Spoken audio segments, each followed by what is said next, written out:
All right, welcome everybody. As everybody's kind of joining us in the room today, we welcome you.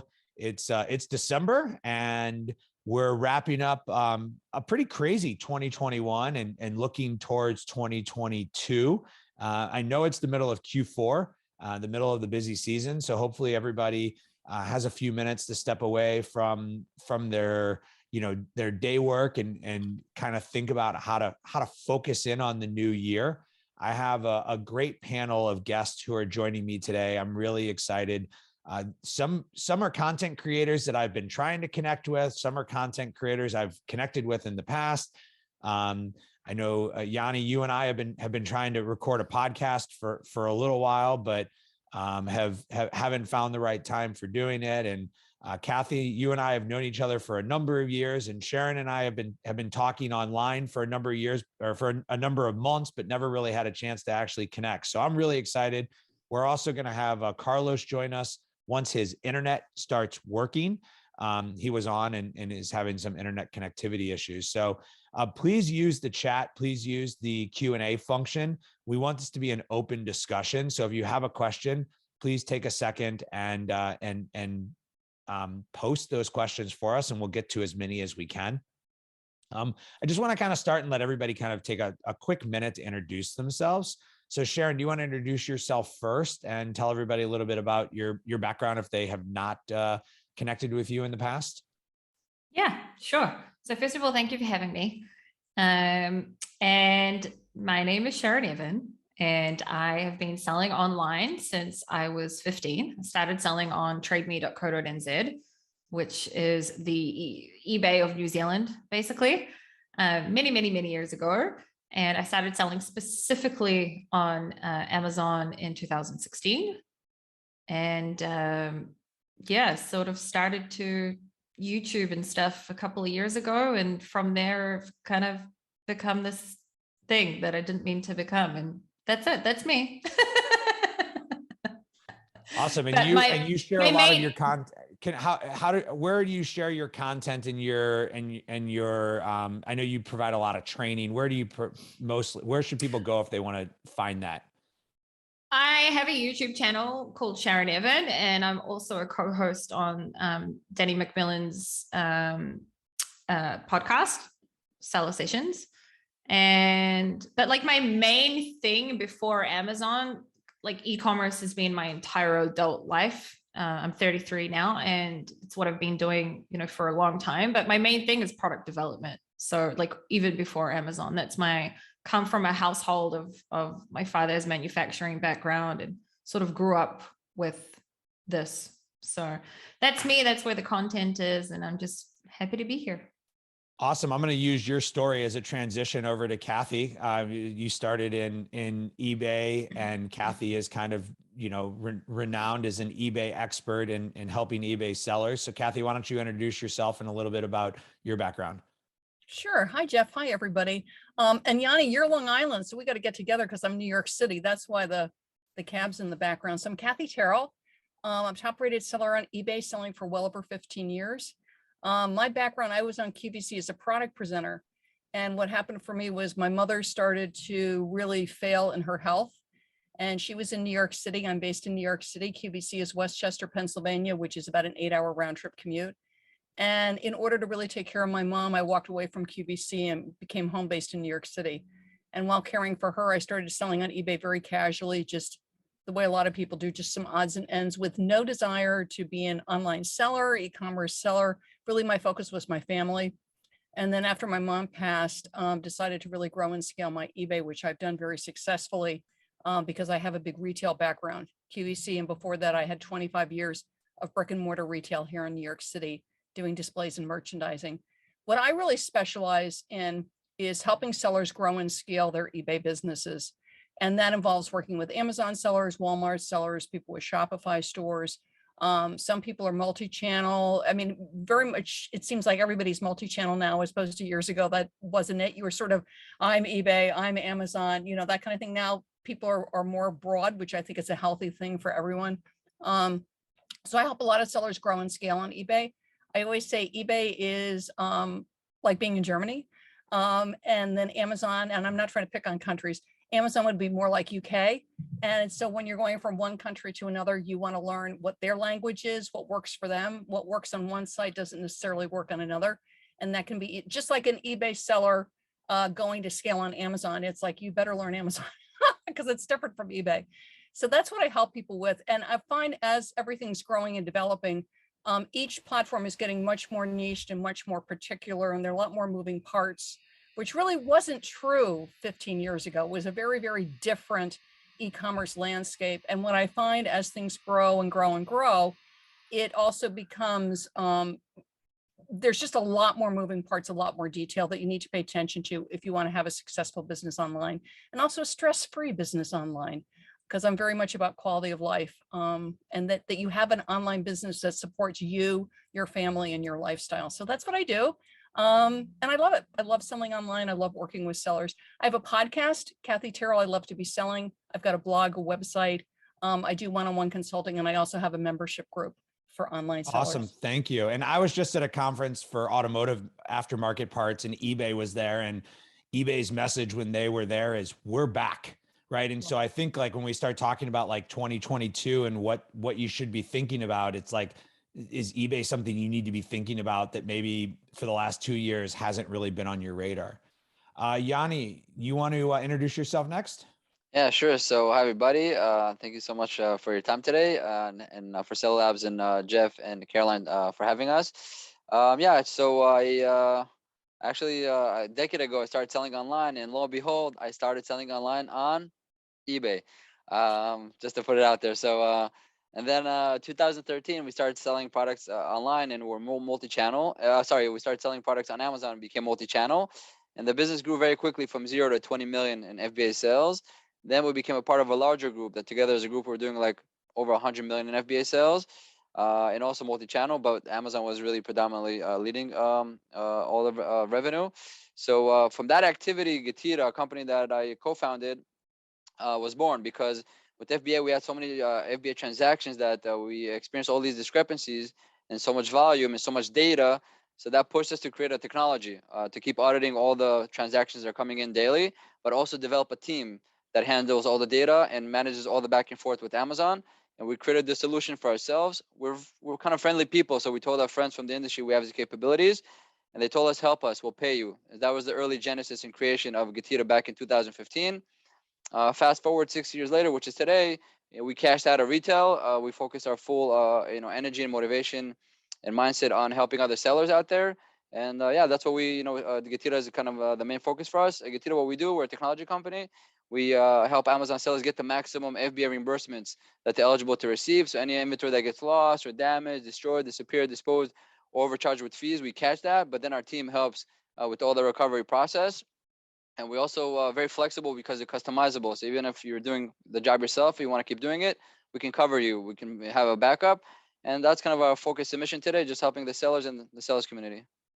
Awesome. Thank you. And Carlos, the man who left his home studio to drive to his office studio because his signal, if you're not familiar with Carlos and the wizards of Amazon, why don't you introduce yourself? Absolutely. Thank you. Huge thanks to Jeff and Caroline, Seller Labs. Also, I have a ton of respect for all the other panelists that are on here. I'm a seller. I've been a seller for almost 15 years, about 15 years full time. Also started on eBay. Currently have several brands. I've exited a bunch of brands over the years and just learning every day. That's really just me.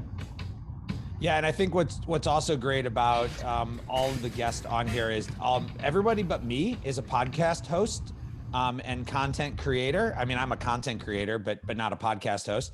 And so we'll have links to those podcasts for you if you want to follow them. I'll give a quick little plug. If you want to follow Geta, I swear to God, they're involved in every event that takes place in the industry.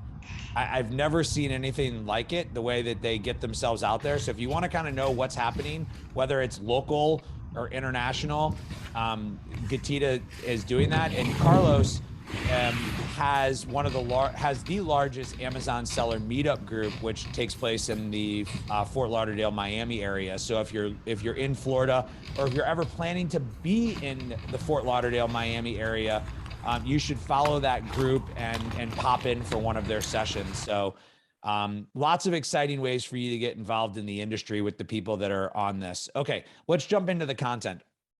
What I wanted to kind of start with was 2021, right? So we're wrapping up the year. And the question I have is like, what are things that you may be doing today as a seller that maybe aren't working as well anymore, or maybe the rules have changed and you just flat out shouldn't be doing them anymore?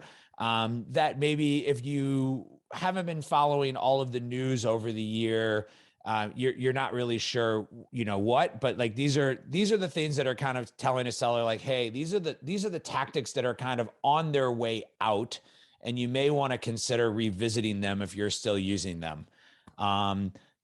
Does somebody want to start this conversation? Go ahead, Carlos. One of the things, it's really been the backbone of all of my businesses to date on Amazon has been using email search, find, buy. So sort of different, not a gamified link. Old school, I'd put a picture in my email.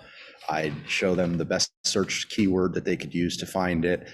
They were my customers on my email list, nobody I got from Amazon. But as I'm interpreting, and it works right now, but as I'm interpreting personally the rule clarification or whatever from Amazon's part, is that's frowned upon. So that's something that I'm going to need to do some changes on, and we're already experimenting with some cool stuff. Great. So if you're not familiar with what Carlos is talking about, Amazon came out with some clarifications and some updates to their code of conduct, I think is the official Amazon language for that. And they specifically called out the process of search, find, buy within that. There is a little debate in the industry, and I don't want to get into the debate on this call, but there is a little debate in the industry where Amazon's, if it's not in Amazon's terms of service or code of conduct, but it's discussed within their seller forum, do we really as sellers need to adhere to it? And I'd say that I'm going to just give you my philosophy cut and dry. You guys are welcome to debate me, but my philosophy cut and dry is Amazon service providers, all of us included, make our money providing a service. If the recommendation that a service provider is giving you is telling you that it's okay to bend an Amazon rule because it's benefiting their service, you should take that with a grain of salt. So I'm not calling any of them out. I'm not saying anybody's right or wrong. I'm just saying that in this business, you have to also listen to who's delivering the message and what their intentions are. Because I did read a message that came from a service provider who was trying to convince his email list that they were not breaking the rules by using his service.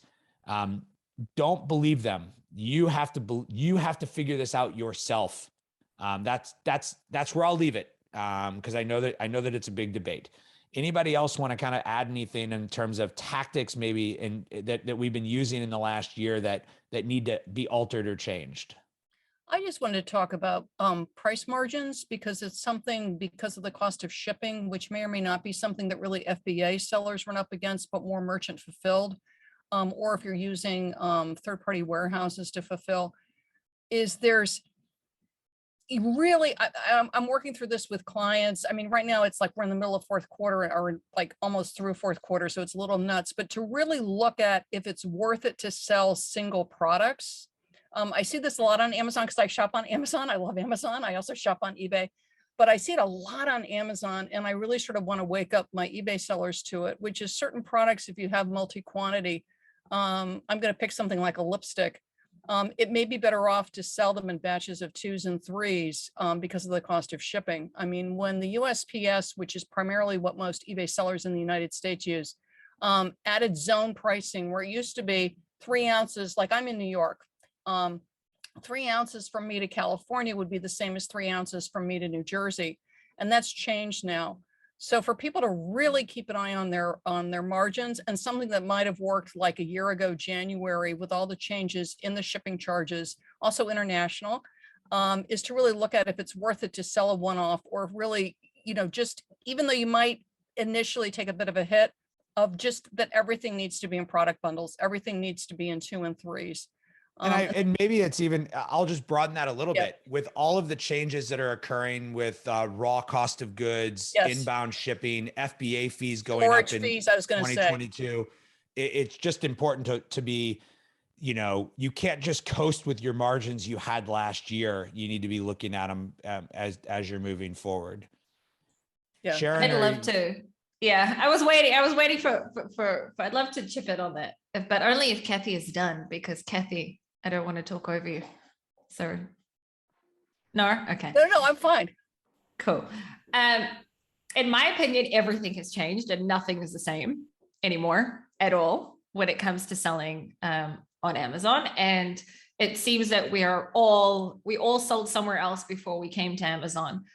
I think that there are so many things that have changed when it comes to, look, technically for me, nothing's changed because I've always found unique products. I've always believed in niching down. I've never used softwares to find products. Carlos said before we came on air, that like him and I have very similar product research methods. And I've always been on brand building and on making products for bio avatars. And I don't believe in the words, you know, we don't sell products, we sell keywords. I don't believe in that. We sell products and we find the right keywords to launch them in and keywords to piggyback off as well.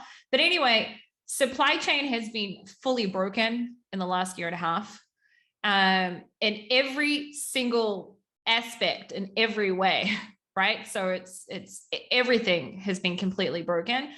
And I think that back in the days, the typical Amazon seller didn't have to know a lot about manufacturing. They didn't have to know a lot about product development. They could get away with not really knowing anything.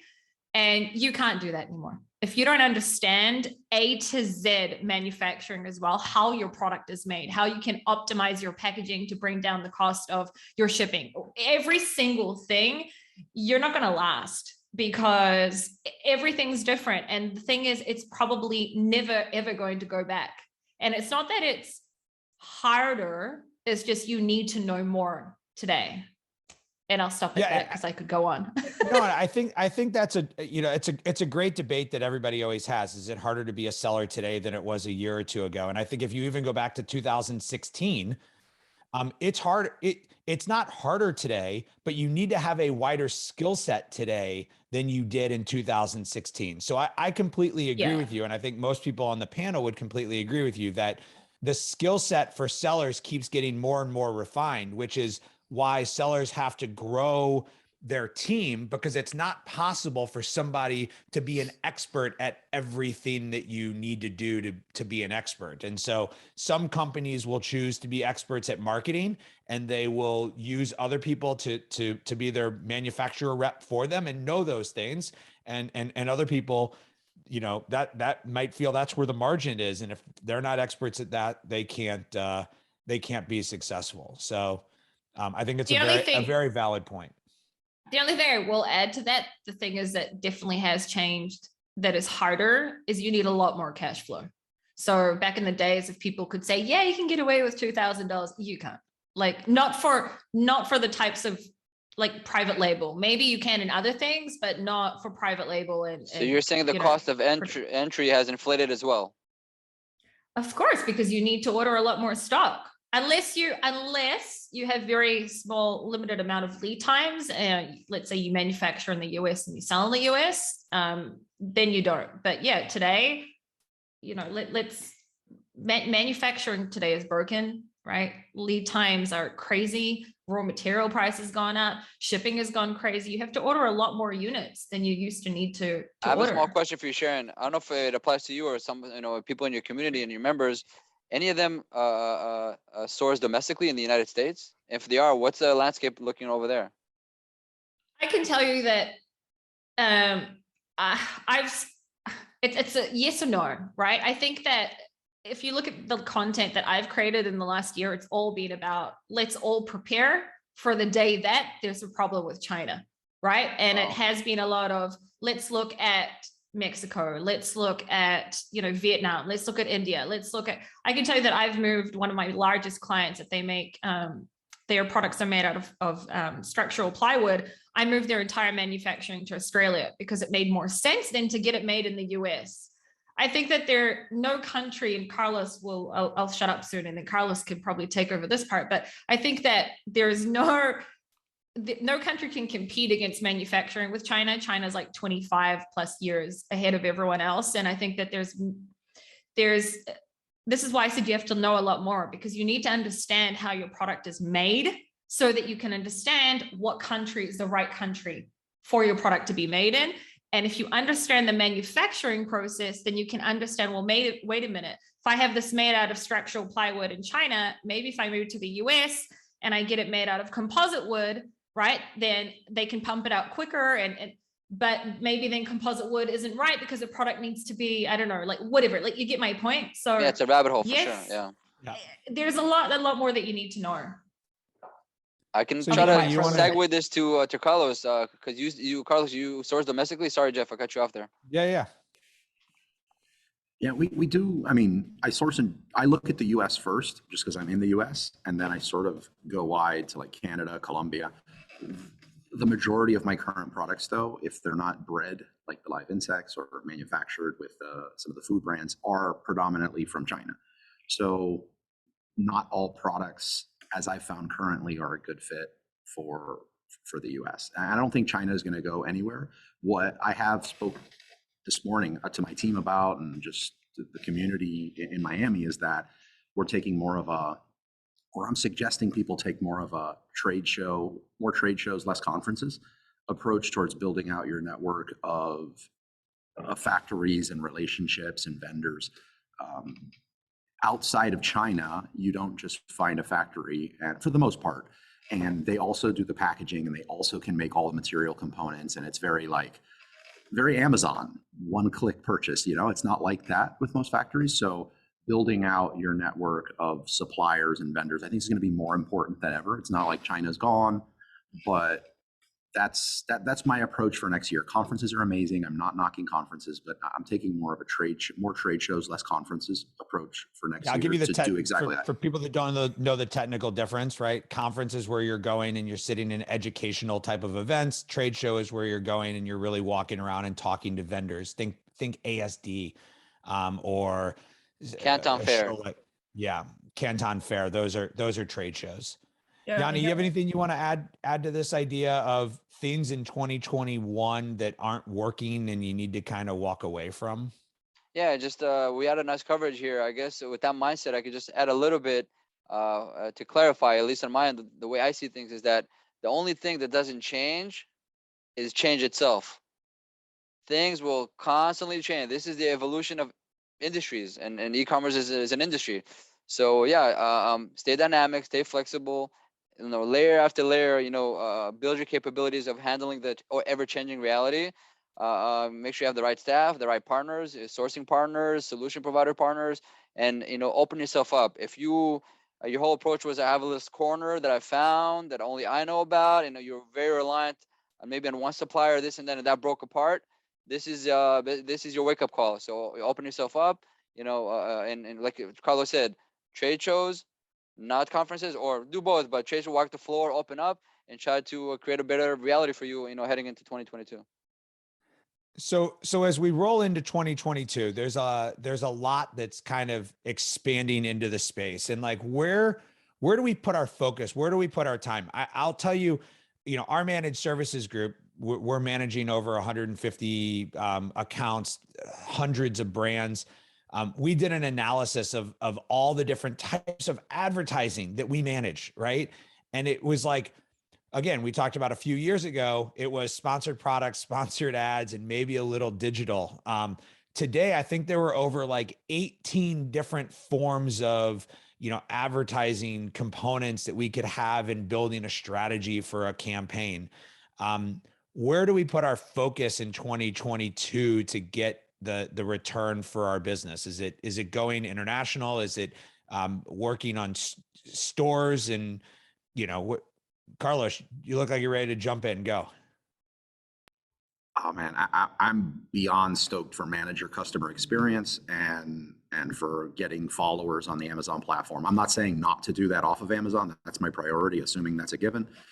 but I'm stoked for the whole manager customer experience thing that they're rolling out, and the ability to get followers via Amazon Live Video, Amazon Posts, and Amazon Storefront. Like, I'm already seeing some pretty good stuff about that. I'm super stoked about it. Yeah, and you were kind of an early player in the Amazon. I know you were experimenting with Amazon Live before it was even rebuilt as an influencer platform. So again, for people that aren't following completely, new functionality that Amazon rolled out at their conference in October called Manage the Customer Experience. Your customers can follow you. If you look on your branded store page, your customers can follow you. And then once they follow you, you can actually start to message and communicate with those that are your followers. I know, Sharon, you've written a little bit about this too. Have either of you done anything with that and seen it actually in action? Or I know a lot of the bits and pieces are still in beta, but just curious if you're seeing anything just yet. I haven't used the new engagement part, but I've been doing Amazon posts for, I think I was one of the first people to make a YouTube video about it, like probably about 1.5 years ago when it first rolled out. And the follow button came after posts started. It wasn't there from day one. No, it was probably like 6 or 9 months after, right? It was a little like nobody really knew what we were supposed to be following. I think that I didn't hear the first part of what Carlos said because my internet went off and you guys were frozen. But I think that Amazon posts, and I was thinking about it. I remember in Sellerfest 2019 in Israel here that they were speaking about Amazon Live, and it was like in beta. And the first time I ignored it. The first time I really was understanding that like I'm missing out on something is when everyone started talking about it on Clubhouse.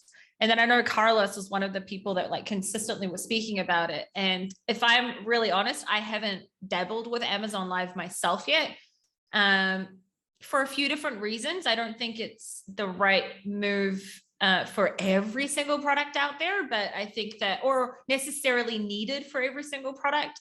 But yeah, I think that Amazon posts and Amazon Live and in general, like, I think that the main thing that people need to understand is Amazon is moving towards what I think people like Carlos and I have always been talking about, brand building. Like brand building, not just like, I don't know, Carlos, I'm sure you agree. Like that's today I support that message. Yeah. Like it's not just about like selling random shit online anymore, like the old eBay type of thing. It's not like that. It's about brand building, finding the type of buyer and making products for that type of buyer, and then telling that buyer about your brand everywhere. And I think that if you are someone that only sells on Amazon, you're in trouble. I think that you need to be everywhere today. And that's where brand building comes into play. And that's when the type of product selection, is it social media worthy? Is it easy to find buyers outside of Amazon as well? All that kind of stuff matters. I don't think I answered your question, but that's what came out of my mouth. One of the brands I sell on Amazon, we're running a sale on Zulily this week, and it's crushing it. And it's a channel that we had never experimented with. So when you're looking at other channels, when you're looking at other directions to go, Kathy, what are things that what are things that you're kind of cautioning people to that maybe if I see that as part of my 2022 plan, maybe I'm going to go eBay, maybe I'm going to go Shopify, maybe I'm going to go Walmart. What are just things I need to be thinking about as I'm moving in and out of different markets? Great question. And it sort of piggybacks on what we were just talking about. Where I see I sort of going to go to where I see people get in trouble is they go too big, too broad, too fast. And when that happens, it's great, let's say, you get the hot product, you're getting a ton of sales, but you don't have the team to support what you're doing, or you're on Amazon and then you expand with a Shopify store and eBay. And sadly, you let your customer service drop. It's interesting what Carlos was saying, because I felt like going, yes, yes, yes. Listen to your customers, take care, and literally will not answer customer questions for 2 and 3 days. And I just go, no, no, no, no, no, you cannot do that. Is grow multi-channel, but it is far better to do slow, sustained, successful growth that you can maintain in a healthy manner than to burn out. And we've all done this because we go to conferences, not shows like ASD, and you'll see people with these crazy number of sales and they're just crushing it and they're up there on the stage and they're speaking and you don't see them 2 years later because they have crashed and burned because they didn't take care of product. They didn't develop it the way Sharon was saying. They don't do what Carlos does and really pay attention to the customer. And they're just sort of the spaghetti school of e-commerce, sort of throwing things all over the place to see what sticks. And I just wanted to jump in to talk about, the soup to nuts sellers, because I'll see them on Amazon when I'm shopping, and you'll see them on eBay. And then you also see people, what I call a niche seller, like they might just sell crafts or just sell automotive parts. I personally think it's fine to do soup to nuts, but you have to know what your brand is soup to nuts. Like, are you a moderate price brand? Are you the bargain basement? Are you like the Woolworths kind of thing? Or are you more higher end, more luxury, men's clothing, women's clothing? I mean, as far as what you're selling, whether it's on Amazon or eBay or Shopify, whatever, what is your identity? Are you a niche seller? Are you soup to nuts? And the other thing, because we're talking multi-channel, I work with a lot of sellers where they'll sell one kind of thing on Amazon and another kind of thing on eBay. And that can be a very successful strategy. So again, what do you want? What works for you? What works for your team?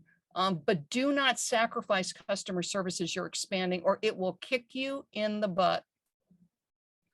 So we're all big on brand building. We're all big on building out these systems and processes behind it. Yeah, Yanni, what else are you seeing as kind of like this better be high on my list of focus when I look at 2022? If I take what Kathy was saying, if you find your identity, and once you really do find it and you're comfortable with it, now try to create the ecosystem that communicates that with consumers. Each platform has its own unique ways.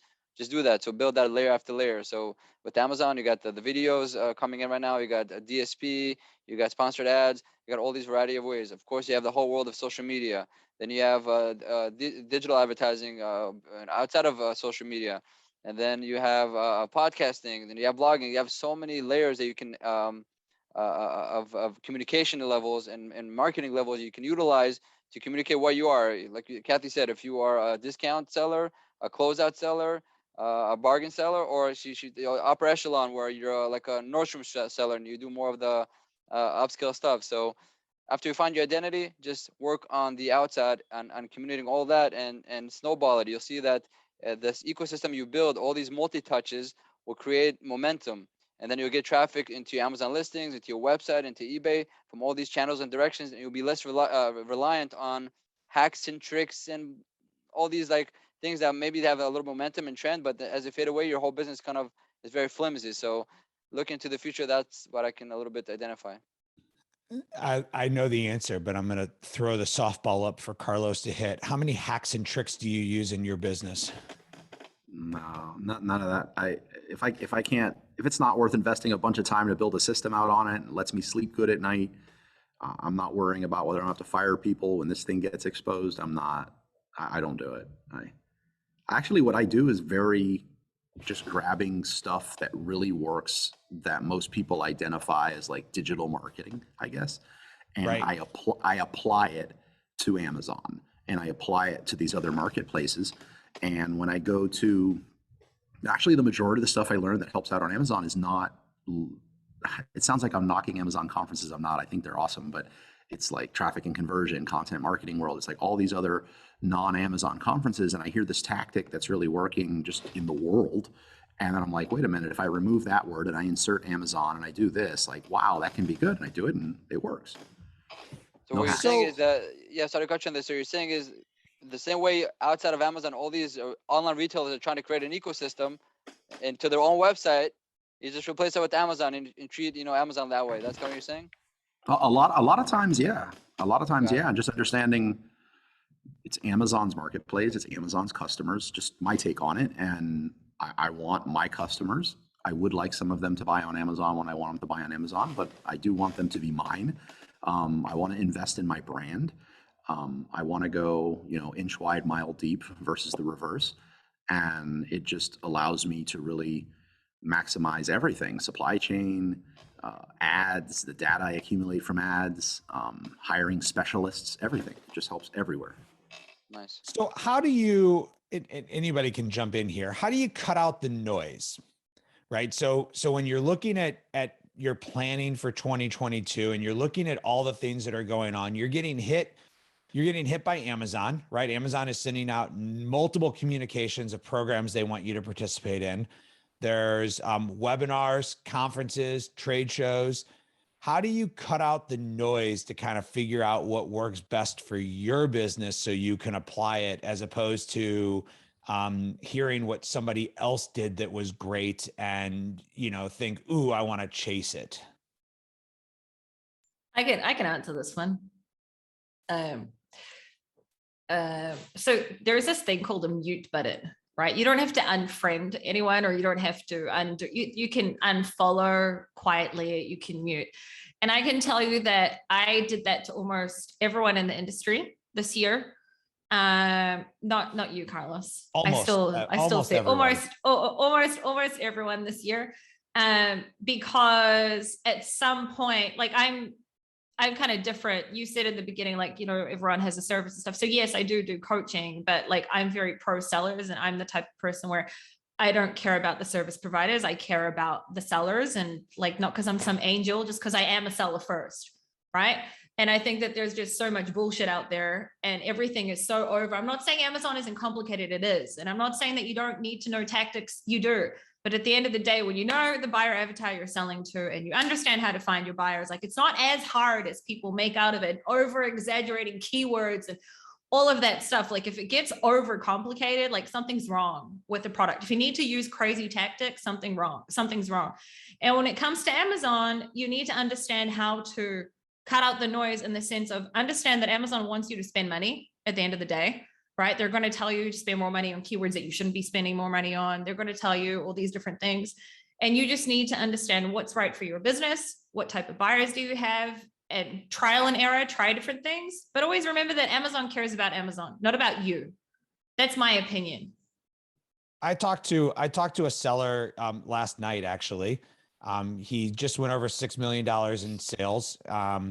And when I was talking to him, I was looking on LinkedIn, and I started laughing because his LinkedIn hadn't been updated in like 7 years. And I said to him, why isn't your LinkedIn updated? And he's like, I'm busy running my business. I'm not busy updating LinkedIn. And so I think part of the mute button is like, are you engaging to have a sense of community? If so, great. That's an understandable thing, right? It's understandable to say, hey, I follow Carlos, or I follow Sharon, or I follow Yanni, because they're part of my community of what keeps me abreast of what's happening. Or are you doing it because you're looking for training? And that's okay. It's okay to be looking for training, but understand that as your business grows, you level up. And I tell a great story on stage about how one day I was in Las Vegas and I met a friend at a private party. And when I got to the private party, I was looking for my friend and I couldn't find him. And I called him and I said, where are you? He said, I'm in the VIP room. I said, yeah, I'm at the private party. He goes, no. I'm in the VIP room at the private party. And I realized there's always another level, right? There's always another level we can go to. So who are you surrounding yourself by? And are they the ones that are helping you drive your business to the next level? And I think that the mute button's a great example of something that you should be looking at in 2022 of, am I following the people? Am I listening to the people that are going to help me reach my goals? Not help them reach their goals, but help me reach mine. And I think that's important to distinguish. I think that there's one more thing in that you have to understand, that not everything that we say is necessarily going to work for you. I don't know your product until you show me your product. Carlos doesn't know your product. We can take a theory or what you're speaking about, but like, the problem is when you listen to too many people, you try everything and then it ends up like, I sometimes see somebody's search term report and I'm like, what the hell were you doing? And they're like, oh, well, I tried this person, then I tried this and all these different things. And I'm like, oh, it's such a huge mess. So I think you also need to remember something you talked about, levels. like not necessarily does someone that does, let's just say like 8 figures and started 10 years ago, that doesn't mean that they know how to specifically help you with the product that you're going through right now and launching it right now, etc. So I think that you need to like find your top 3, top 4 that you align yourself with, and that's it. You know, stop at some stage, do it. The best way to learn is by doing the work. You can't listen all day to everyone. You need to like actually go and source products, actually start selling them wherever you're selling them. And that's how you learn as well. And Yeah, also one- along those lines of 2 things is to really know your platform. And that's why I'm from the school of start on one, start on Amazon or eBay or whatever it is, start on one, unless you have this mammoth team, you're a brick and mortar retailer, you know, with enormous retail expertise, but start on one, grow, really learn how search works on your primary platform, whether your primary platform is Amazon or eBay or Walmart, you know, wherever you're selling, really understand how it works. And like what Sharon was saying, and Carlos is saying, you know, you have your key people that you listen to, and don't just listen to people that tickle your ears, listen to people that are truth tellers. And sometimes that truth can be hard to swallow. You're like, ah, but, and the third thing is know the rules of your platform. You know, people come on and they're like, oh, but, and I'll just use Sharon because I know she's very reputable, but Sharon says this, or Carlos says it's, yes, but what is the rule of the platform? Because this is where people get themselves in trouble and get suspensions and all kinds of things. Know the rules of your platform. It's worth it to know it. There's a question that I've asked to many of the people who help people get suspensions. And you reinstatement or get suspended? The people get suspended, and then the people try to help you get unsuspended. Reinstated, yeah, they get you reinstated. Got it, yeah. And the reinstatement companies, thank you. And I always ask them, I go, have you ever met a suspension where the person really didn't do something wrong? And most of the time, the 90+% of the time, the reinstatement company will say they did something wrong, but they didn't do it on purpose. They didn't realize they were doing it, but they were doing stuff wrong.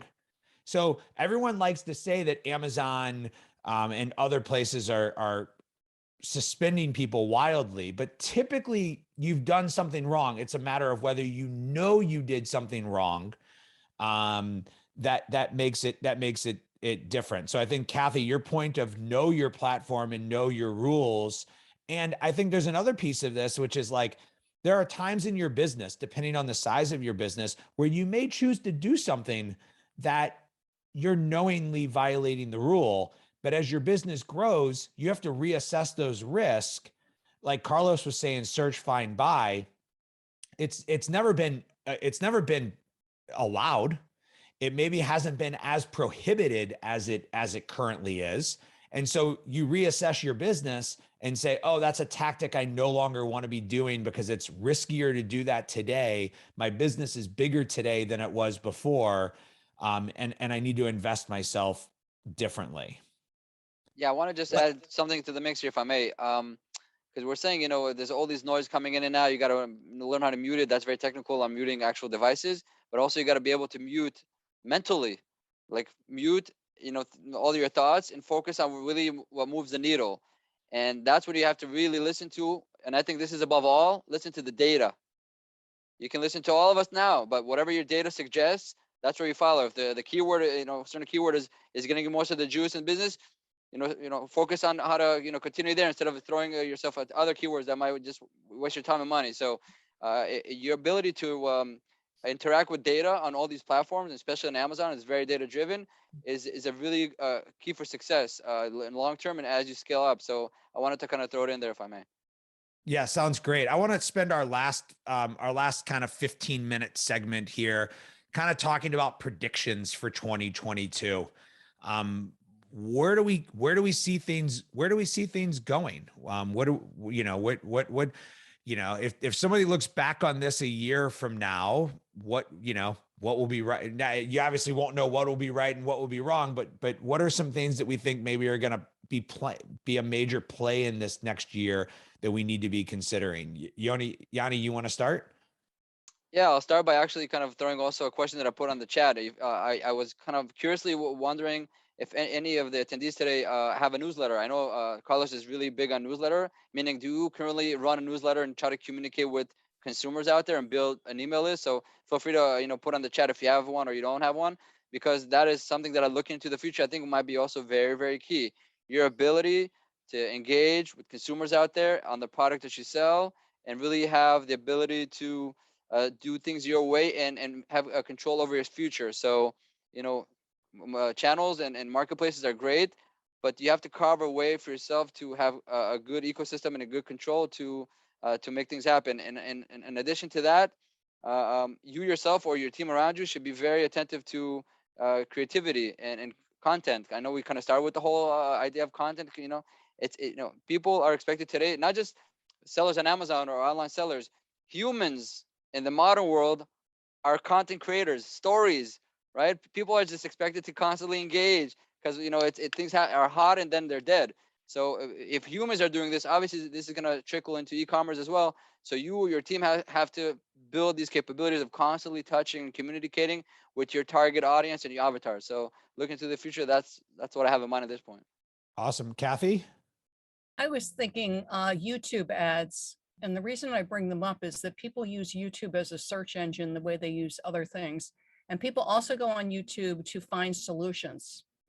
Like I couldn't figure out how to change a stupid fluorescent bulb in my kitchen. Where did I go? YouTube to find, and of course, the tutorial has a link to buying the bulbs on Amazon. Is people go to YouTube for solutions and for help. And I think Facebook ads can be very challenging for a lot of reasons, as well as Google ads. And I think YouTube ads are very underutilized. And I think it's really almost like virgin territory in a lot of ways. If it's done right, can be a great way to help drive traffic to your item. So I was going to say YouTube ads. And I'm going to add one quick add-on is US manufacturing. And the reason why I'm bringing it up, because we touched it a bit, is Samsung. It was just announced the other day. I caught it on a news thing. They're going to build a giant plant for microchips in Texas. Yep. And if Samsung, which is a Korean company, it just sort of perked me up to just keep an eye on I think US I think Intel's building a gigantic one in Arizona. Yeah, so it just perked me up on that. But YouTube ads, and it's one that I need to just research. I've just sort of dipped my toe in, but I want to pay more attention to it because I'm hearing a lot of good things about YouTube ads from different brands. And I'm like Carlos, where I listen to people, like I listen to real estate brokers and I listen to artists and I listen to a lot of different people that market and listen to customers. And I'm just hearing a lot of good things about YouTube ads. Carlos, you want to go next? Sure. I see two pretty powerful ad types, total predictions. This is what it is. One of them I think is going to be an ad type on Amazon that is similar to Facebook likes to page, which is going to be more of a follow my brand type of awareness type of ad. I think that's going to have some pretty cool implications. I also think prediction is going to be that since we are able to build followers on the brand, that we're going to be able to retarget them with special deals if they are following us. I think that's pretty obvious the way Amazon operates that'll happen. That'll be super exciting. And those are the two off the top of my head. I think the general promise, and it's still early in the customer experience tool set. The general is that when you launch a new product, they're going to basically push it to your followers. They haven't really said whether you can run deals or anything like that, but I totally see the potential for the ad component of that to roll in and say, okay, great. Now I have these people that like and want to engage with my brand. How do I target them? And target like audiences to them and stuff like that, right? The Facebook type of advertising that you can do. Yeah, I guess one more would be, I think it's going to be a good idea. A prediction is going to be, people are going to start noticing that certain competitors of theirs may just all of a sudden, from one day to the next, seem like they got on steroids, and that could potentially be, they were purchased by somebody that just has maybe a budget bigger than what all of us have. Also known as aggregators. Also known as aggregators, right? I think that's something we're going to see a little more of in different ways. I don't think it's the end of the world. Like, I think there's a ton of defenses. It just depends on, who purchased your stuff. But I think it's something that people should have in the back of their mind, that this could happen. And if it does, like, what's my plan for this ahead of time, instead of just some panic move, like I've seen a few people do to date. But I think there's going to be a lot of that next year.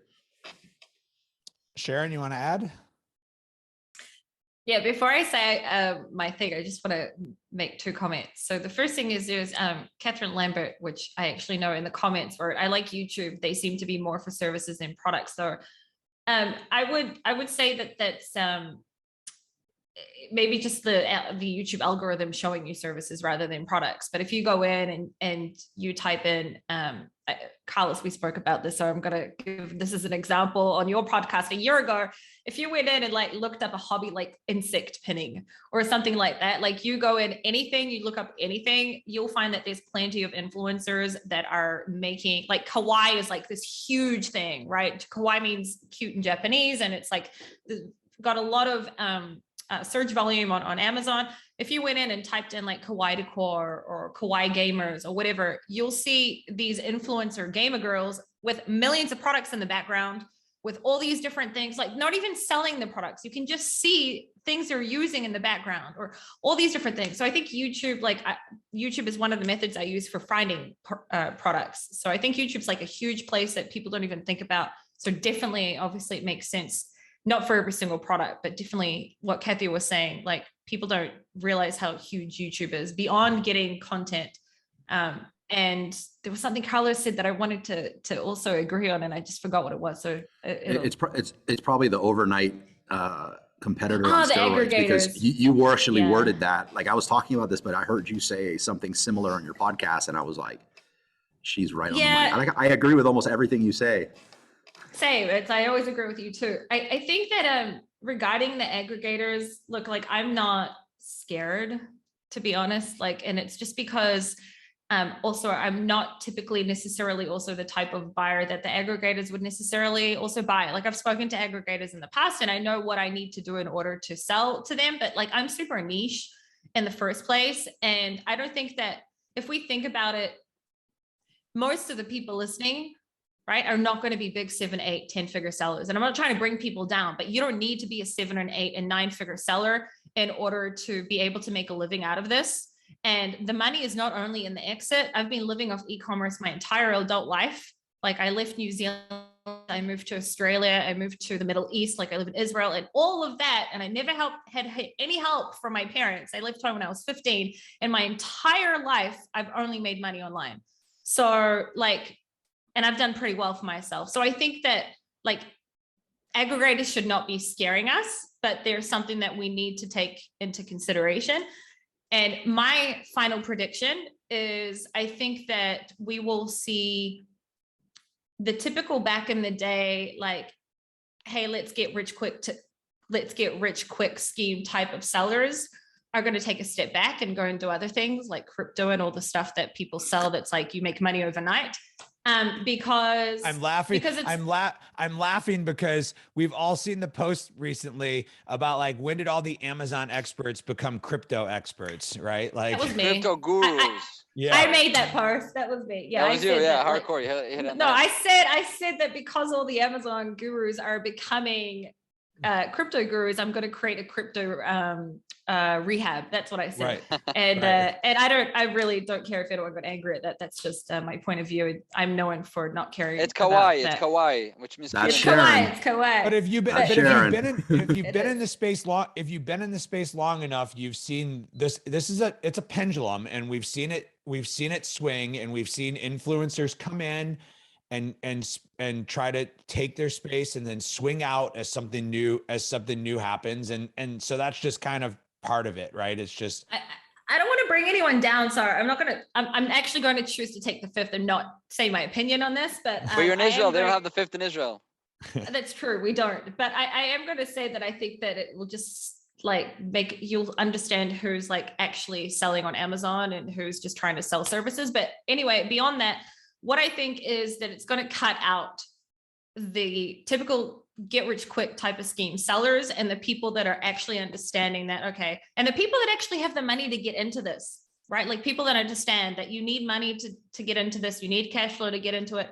I think the type of sellers that we see, the newer sellers coming into it, are going to be a higher quality type of sellers. Students The of the wording I'm going to game. choose. Students of the game. Yeah. More sophisticated. More sophisticated people Yeah. that understand, like, I want to build a brand and I'm going to start on Amazon, for example, but I'm going to actually build a brand outside of Amazon. And I think that, or I hope, I don't know if this is a prediction as much as like, this is what I hope it's gonna happen. But the thing is, like, you can't make it if you don't do this. Like you won't be able to make this with $2,000. You're not going to be able to make it if you don't understand manufacturing. You're not going to be able to do it if in the long term.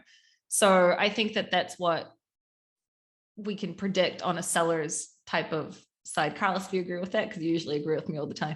Absolutely. It's like scary how much I agree with it. I want to say, and this isn't literal, but there's always been this argument, like it's too expensive to get a mold when somebody's first starting a product. Someone and said that to like, me yesterday. And first of all, I'm like, you do know that if you just get a Me Too product, you're going to pay 10x that mold, like death by 1,000 cuts for the life of that product, right? Right. Like you do pay for it. You can't escape that. So I feel like we're almost reaching a point similar to, you know, there was this argument in brand registry. I'm not going to waste the money on the trademark. Do I really need to get the trademark if I'm going to do the PL? So like we're there now with there is a cost if you do a Me Too product. So it's too expensive almost to not get the mold. Again, not literal with the mold. It's almost too expensive to not differentiate from the beginning. Yeah, so I can jump into that. I want to add after that. School, right? Sorry, Yoni, you go first. Yeah, I just want to touch with to connect both of you guys. So what you guys are saying is like when you enter into this game, it's like going to med school. You're not gonna go to med school thinking I'm gonna make money real quick and get out. When you go to med school, you're gonna become a professional. You realize it's a long-term decision that you have to become a professional and grow from that point on. Sorry, keep going, Sharon. I was just going to say, like, someone said to me the other day, oh, but I needed to get a mold. And like, he was trying to get a prototype for something. And I was like, well, if you do a little bit of homework, like you could have 3D printed your prototype first, you know, like the thing is that, like, you need the main thing that I think is that you need a lot more knowledge today, but it's not hard. You just, like, honestly, you can learn everything on YouTube. If I don't know a type of material, I didn't know a lot about composite wood, for example. And I went and I YouTubed the hell out of it. And by the way, this is another thing you can use YouTube for. You can find US manufacturers on YouTube.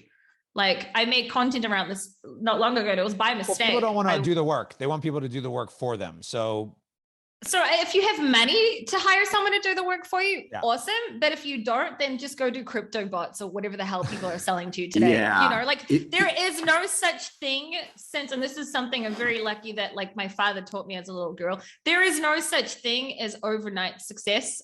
It's very, very rare. Money that you make very, very easily is usually the most dangerous money that there is. And like, it's hard work. That's what like my entire life has been, you know? And I always say there's nothing free, because anybody that's doing something free for you it's going to cost you in some way, shape, or form. Yeah, I'm going Jeff, to wrap up with a couple of predictions here that I wrote down. One around competitors. We were talking a little bit about competitors and aggregators and the change in the space. And I think the way I would kind of address that is going back to, like, if you read Jeff Bezos' shareholder letters, Amazon doesn't focus on the competitor. They focus on themselves. So, you know, you can make predictions, and it seems to be like the big prediction now to talk about the fall of the aggregators. The aggregators are not going anywhere. They have a lot of money behind them. They're playing the long game, which is worth billions of dollars. There will be more money poured into that space. Some will succeed, some will fail. That's a natural part of this industry. But if you build a good, successful product and brand, and you don't focus on your competitor, you focus on yourself, you'll be successful. Another prediction: retail seems really interesting to me. I was walking through the mall the other day, and I saw a store, and it was called, I think it's called Madison Reed. It's a hair coloring product. And I just remember it because it was in every podcast during the pandemic of, like, don't go to the hair salon, do it via, you know, this shop at home. And I'm like, here's the shop at home that now has a store at the mall. And then you keep walking and next to it's Warby Parker. And next to Warby Parker is Lovesac. And next to Lovesac, I mean, every store is a digital brand that now has some type of store facility. So the mall of the future, the retail of the future is going to be these touch and feel, like a Lovesac store where you go in and you engage with the brand, but then you shop and you buy online. Death Wish Coffee, somebody we've all watched grow up in this space. They have a physical store. So I think that's a natural evolution of some of these brands as they get bigger. The other one is product placement. And we were talking a lot about, Carlos was kind of touching on like ads and where ads are going. The hottest show on television right now is a show called Yellowstone.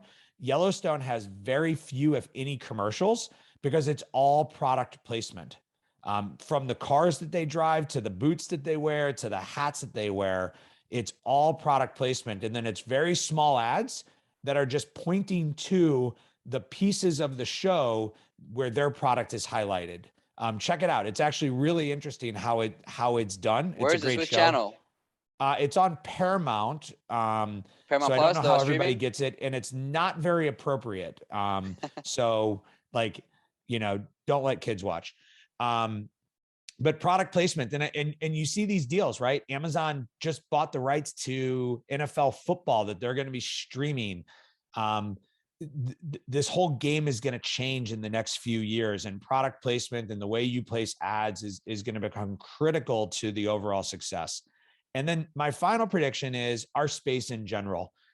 We've seen this coming for a number of years, but I think our space in general in 2022, we're going to finally see what all the money in this space is going to mean. You've seen Helium 10 announce that they're having their own conference. You've seen the trade show booths for Prosper. I think at the last Prosper show, there was not a single, maybe there was one booth that was a 20 by 20. The last I saw on the trade show floor, there's like 6 20 by 20 booths for the show. There are trade shows in general in this industry that are almost popping up weekly. They all seem to be in Florida because I think from COVID rules, that seems to be the easiest place to throw a show. So our space is exploding right now in terms of opportunity and types of money in the space. And I think that that's going to be great for sellers because as competition is breeding amongst the service providers and the solution providers, it's going to make for better products in the long run. So those are my predictions. I'd love to tell everybody that I predict that the cost of shipping will come down. But I think that only time is going to tell as to how inflation and shipping and manufacturing costs and some of the things we talked about at the beginning are going to play out. So with that, I want to kind of wrap. It's been an hour. I don't want to take up too much of everybody's time. I want to thank our guest for being on today. We will have all of their contact information that we'll email to you so that if you want to reach out to any of them or connect with any of them, you can. I will tell you, as I've said this in many podcasts before and webinars before, reach out to us on LinkedIn, connect with us, ask us questions. All of us will talk shop. It's amazing how many people we tell that to who don't ever follow up. If you see any of us at a show, come up to us, say hi, tell us you enjoyed this content. It really does make us happy to know that we create content that you guys enjoy. And most importantly, everybody have themselves a very happy, healthy holiday season and a prosperous new year. So thank you to everybody. Thank you to my guests for being on here today. And I appreciate everybody and the information that they shared. Thank so much. you.